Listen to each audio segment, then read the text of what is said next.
This lecture is focused on operation of an autoclavable fermentation system called the Biostat A. Although the content is specific for the biostat, which is used in the UGA Bioprocess Science Training Lab, some content is broadly applicable. The Biostat A is a small-scale autoclavable benchtop fermentation and cell culture system.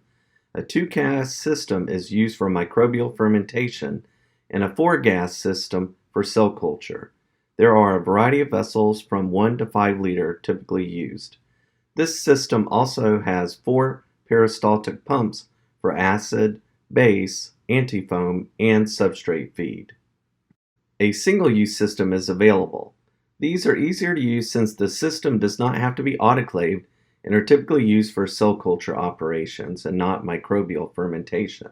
To set up, gases are installed in the back of the system, and devices called mass flow controllers alter the gas coming out of the side depending on the demands of the culture. Shown here is a typical setup with acid, base, and feed or antifoam bottles. The system utilizes a heat blanket and cooling finger inside the vessel to regulate temperature. The exhaust is cooled in a condenser so liquid does not evaporate, and a stirrer drives the agitation inside the vessel. The software can be used to monitor and control level, pH, oxygen, and temperature. pH can be controlled by pumping acid or base into the system, depending on the pH set point, and antifoam can be added if the level probe detects foam. Introduction of air, oxygen, and increased stirring is used to maintain a dissolved oxygen set point. As mentioned, pH can be set to a desired level, then controlled automatically. The pH sensors are calibrated before the run, then a single 1-point calibration is done after autoclaving. The slope between 2 pH buffers is calculated, and the calibrated probes then used to monitor pH. The sensors send an electrical signal measured in millivolts, representing the current state of the electrode. The pH is calculated based on the actual millivolts, then converted into a pH value. DO probes are calibrated at the 0% level using an inert gas such as nitrogen or argon, as well as a 100% point, which is arbitrarily set by adjusting the fermenter to run at the max airflow and agitation of the system. The system then responds via an output function, which is calculated using a proportional, integrated, and derivative function. The output can be set up by the user to determine what response the system makes based on an output percentage.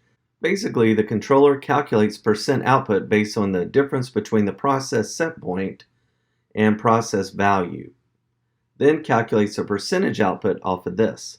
There are many different forms of the PID equation, but the one used by this software is dependent on the ideal PID formula shown here, where Kc is a proportional gain coefficient.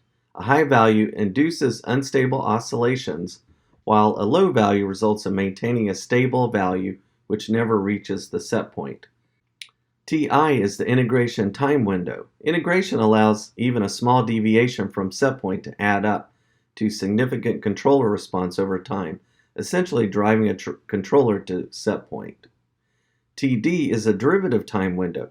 This causes the controller to respond very aggressively if DO is dropping fast, and to slow down the response rate as the value approaches set point to avoid excessive overshoot. To set up the vessel, first the system is put together and media added.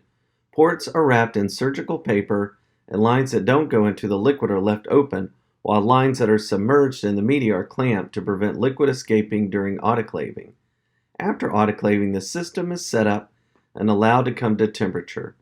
A 1-point pH calibration and 2-point DO calibrations are performed.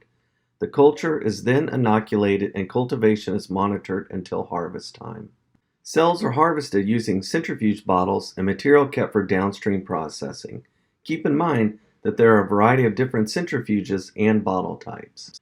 In future lectures, we will review downstream processing, which includes centrifugation, cell lysis, filtration, and chromatography.